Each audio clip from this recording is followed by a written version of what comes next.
Assalamualaikum warahmatullahi wabarakatuh. Halo teman-teman, dimana saja berada, apa kabar? Ketemu dengan saya Leni, dan kali ini saya akan menjawab banyak sekali pertanyaan ataupun banyak sekali permintaan dari teman-teman yang ingin minta bagi tipsnya bagaimana menjadi Master of Ceremony atau menjadi pembawa acara untuk acara anak-anak.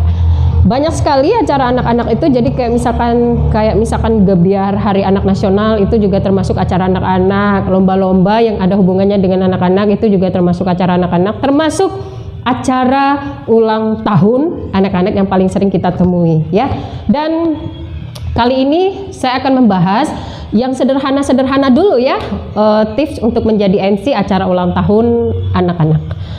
Acara ulang tahun anak-anak itu banyak sekali, jadi ada yang konsepnya di kafe, atau ada yang konsepnya di dalam ruangan, atau ada yang konsepnya di luar ruangan, ada yang konsepnya sederhana dengan sedikit tamu, ada yang konsepnya banyak banget dengan jumlah tamu di atas ratusan anak.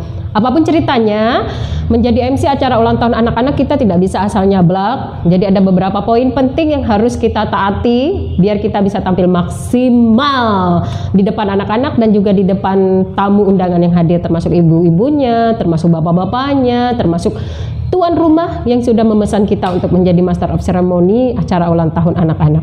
Mau tahu seperti apa? Bagaimana tips-tipsnya? Jangan kemana-mana, tetap di sini ya. Di sini.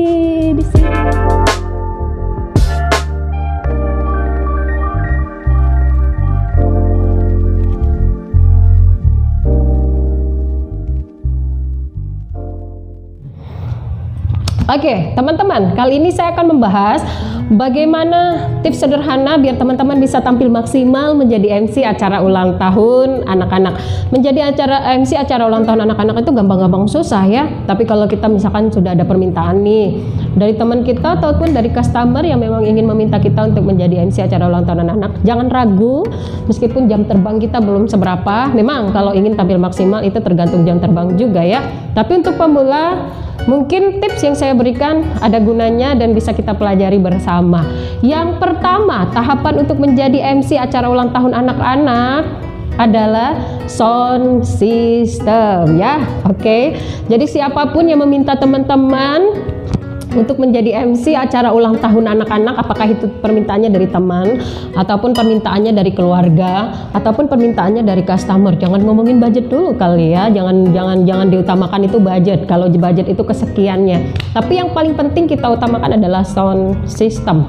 Karena anak-anak itu identik dengan risu, anak-anak itu identik dengan berisik, anak itu identik dengan rame, dengan gak bisa diem. Jadi misalkan 30 anak-anak saja, kalau kita ngomong di depan mereka tanpa sound system, tanpa mic yang mendukung kapasitas suara kita bisa keluar maksimal, dipastikan anak-anak tidak akan fokus kepada kita. Jadi dipastikan dulu kita harus menggunakan mikrofon di bawah sound system yang benar-benar sesuai dengan standar tamu. Kalau tamunya 50-an anak, berarti kita pakai mikrofon yang di bawah kapasitas sound yang agak rendah. Cuman kalau misalkan tamunya sudah di atas ratusan anak ataupun lebih, itu berarti kita harus menggunakan sound system yang kapasitasnya lebih besar. Alangkah baiknya lagi kalau kita nge-MC sambil diiringi sama organ ting ting ting ting, tapi pemainnya yang memang anak-anak ya, dia menguasai lagu anak-anak. Jangan kita pilih pemain organ yang lebih banyak menggunakan MIDI ataupun house musik yang tidak sesuai dengan segmen kita adalah anak-anak. Setelah itu tadi sound system. Kemudian yang terpenting kedua adalah kostum. Jangan remehkan kostum kalau sedang berada di depan anak-anak. Jadi kostum adalah hal yang paling penting ya.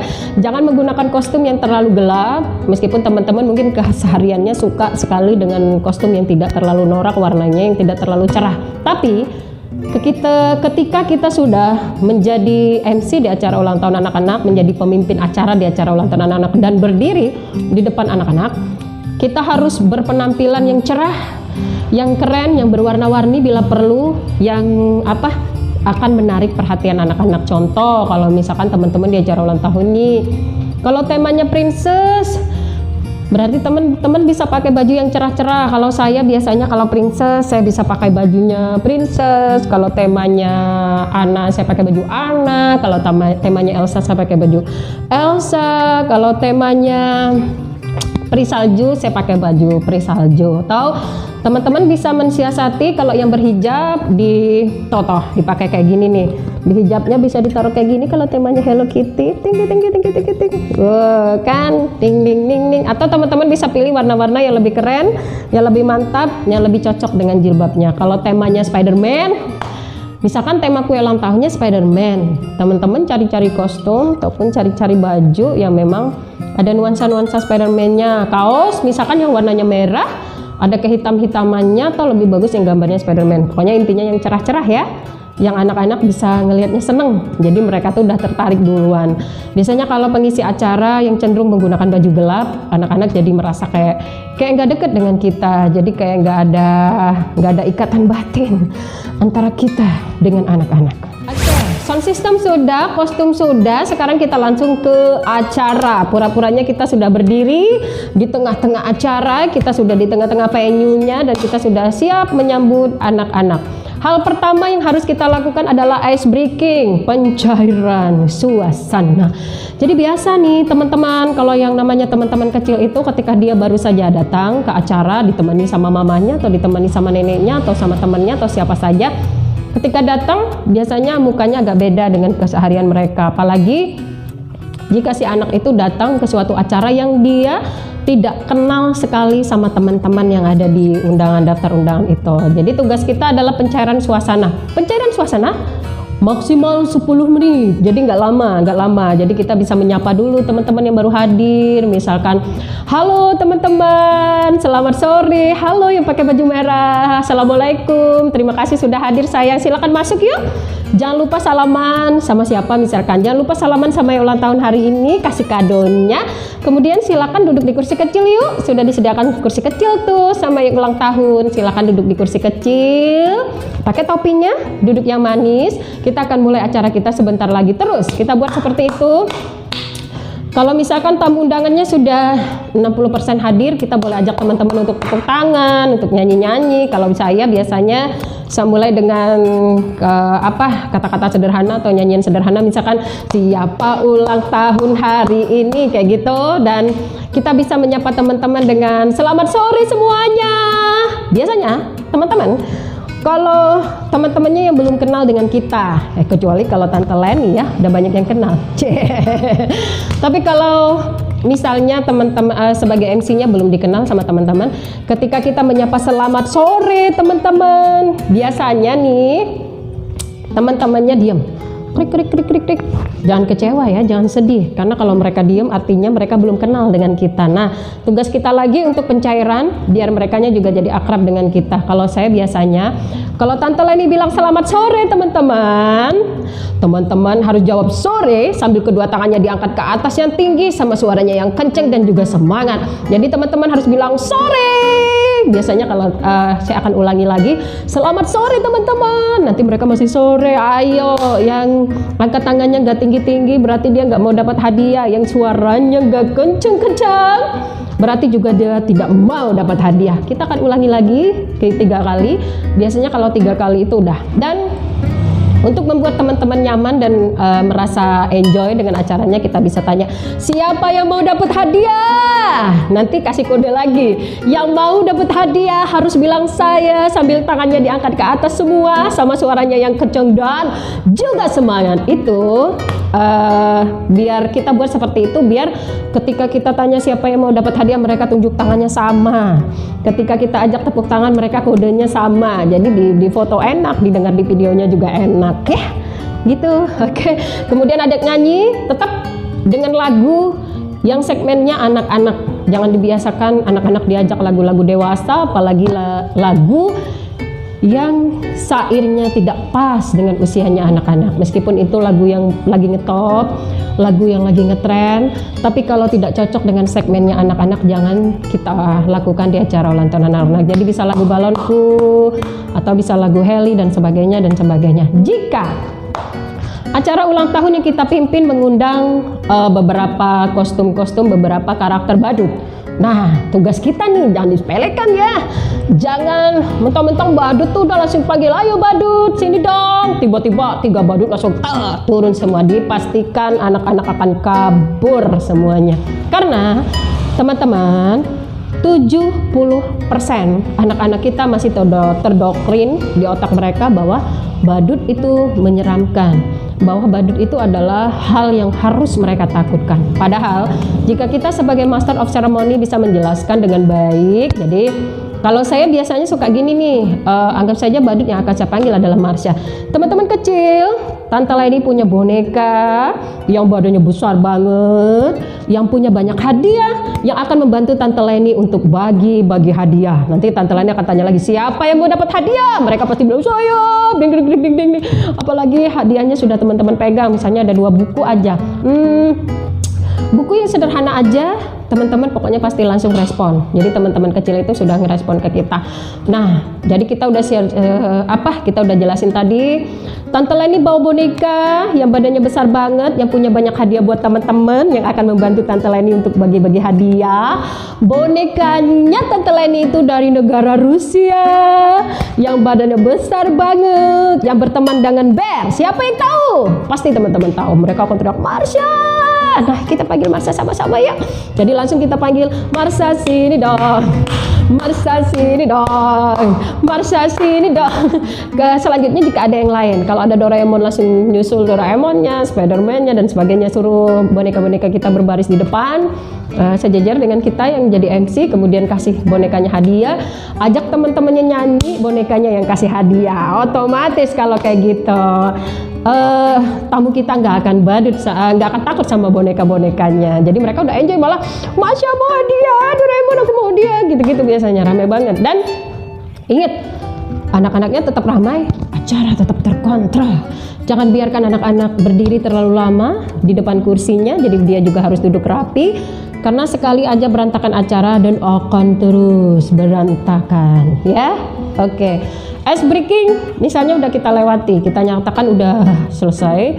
Jangan lupa acara selanjutnya adalah acara puncak. Acara puncak itu yaitu tiup lilin, potong kue, suapan kue, dan foto keluarga. Jangan lupa teman-teman, ketika teman-teman menjadi MC untuk acara ulang tahun anak-anak, memang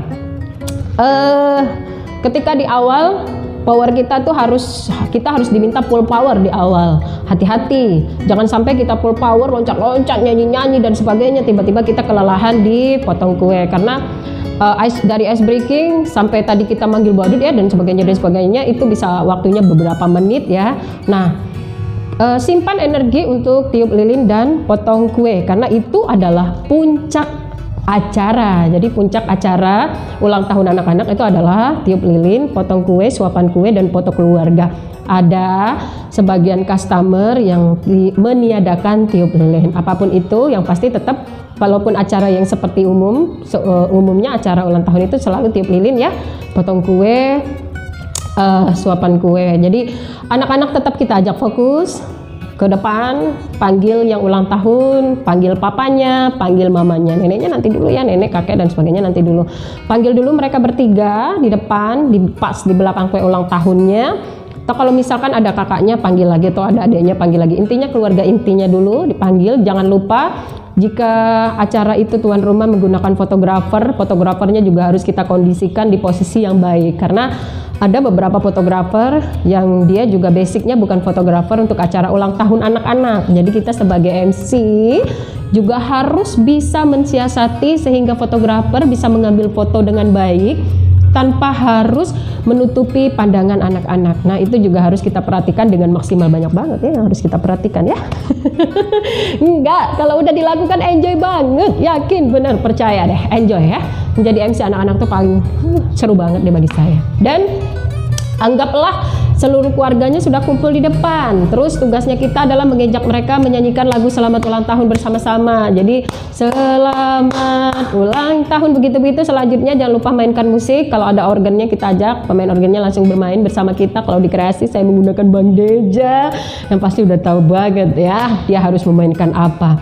Ajak mereka semuanya fokus ke depan, tetap menyanyikan lagu selamat ulang tahun. Kemudian tiup lilin, momen yang jangan sampai pernah terlupakan. Kameramen tetap standby, fotografernya tetap standby. Kemudian anak-anak fokusnya untuk ke yang ulang tahun. Biasanya saya sering menggunakan kata-kata gini nih, teman-teman sambil menemani teman kita yang ulang tahun namanya siapa, Tante Leni akan mengajak teman-teman untuk latihan dulu. Kita akan teriak bersama-sama sambil melatih konsentrasinya teman-teman. Jadi teman-teman teriakin begini nih, hap, hap, hura. Jadi teman-teman harus teriakin gitu ya. Biasanya saya cukup ngelatih teman-teman secara massal sekali saja. Kemudian mereka pasti akan mengulanginya dengan benar ketika hura. Keluarga dan yang ulang tahun tiup lilinnya bersama, tahan beberapa detik biar fotografer bisa mengambil foto dengan baik.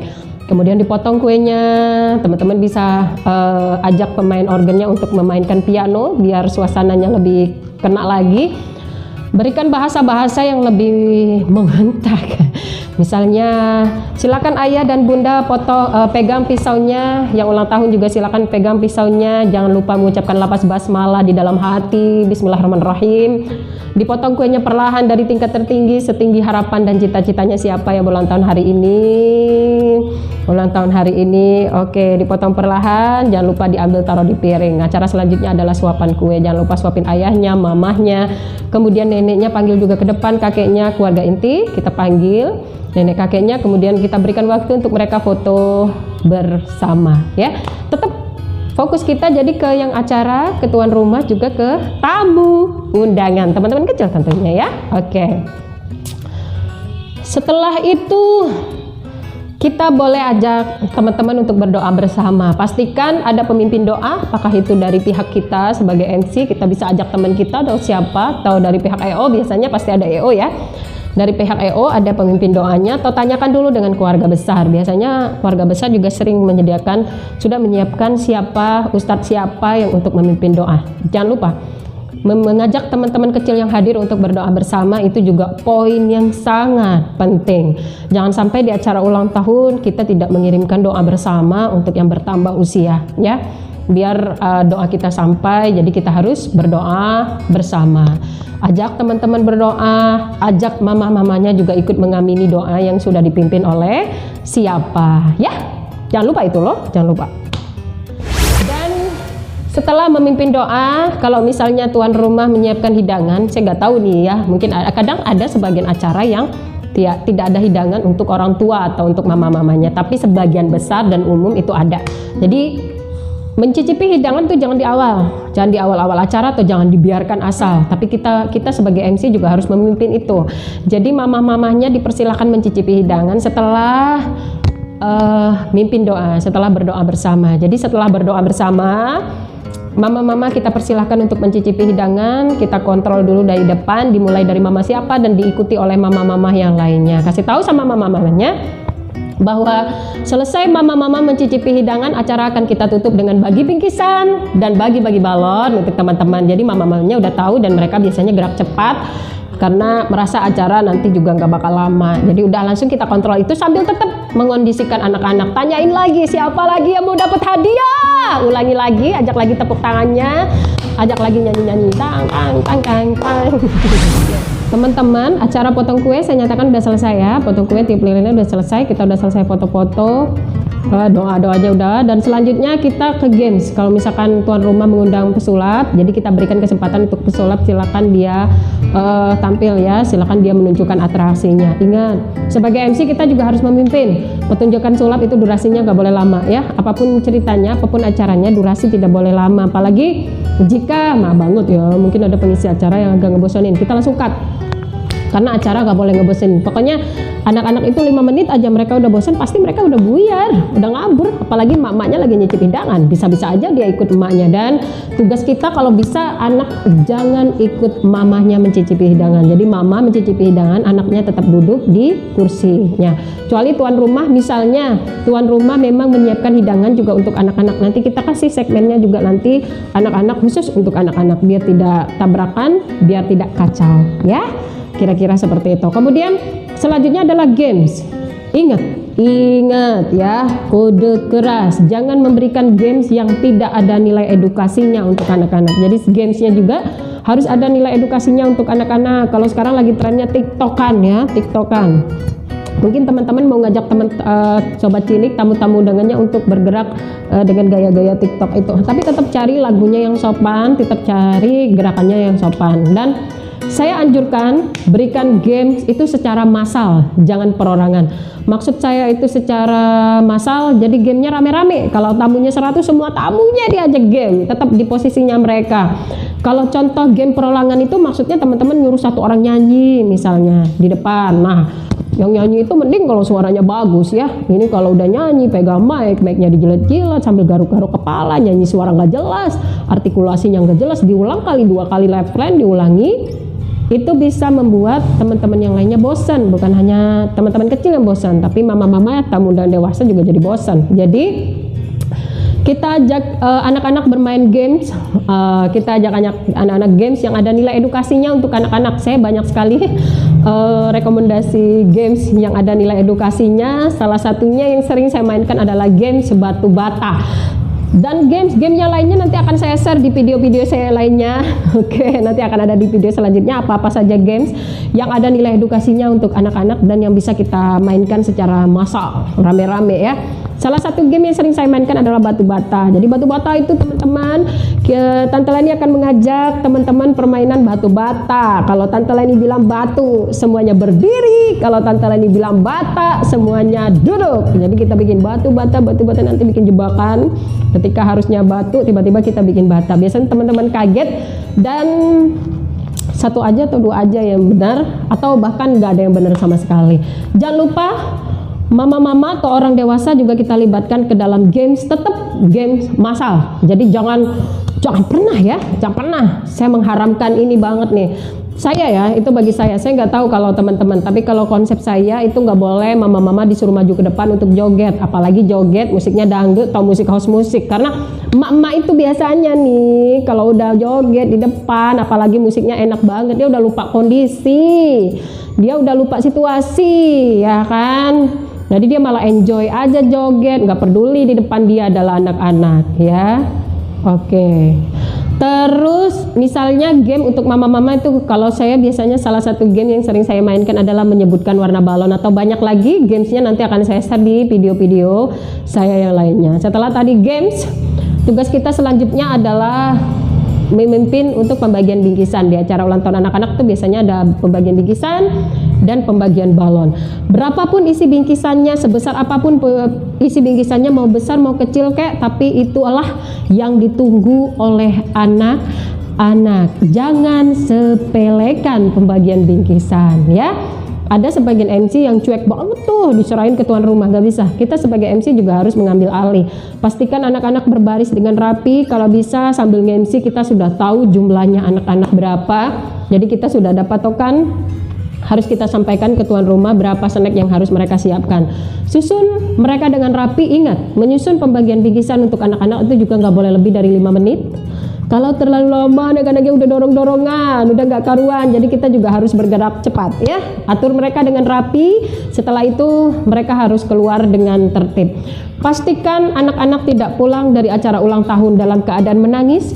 Pastikan anak-anak tidak pulang dari acara ulang tahun dalam keadaan kakinya terinjak, apalagi tidak gembira ya. Jadi semuanya harus enjoy, semuanya harus happy. Apapun yang kita berikan di acara ulang tahun tadi, itu akan mereka ingat sampai nanti mereka pulang ke rumah. Jadi jangan sampai salah kata, jangan sampai salah game, jangan sampai salah memberikan gerakan-gerakan yang nanti akan ditiru oleh sobat cilik. Segitu dulu dari saya. Terima kasih buat teman-teman. Jangan lupa nanti bisa kan share video-video yang lainnya untuk kita berbagi informasi. Sukses untuk teman-teman yang baru saja ingin memulai karir menjadi MC untuk acara ulang tahun anak-anak. Ingat ya, menjadi MC acara ulang tahun anak-anak itu awet muda. Enjoy banget. Terima kasih teman-teman. Jangan lupa like, comment, and subscribe. Thank you. Dadah. Assalamualaikum warahmatullahi wabarakatuh. Bye.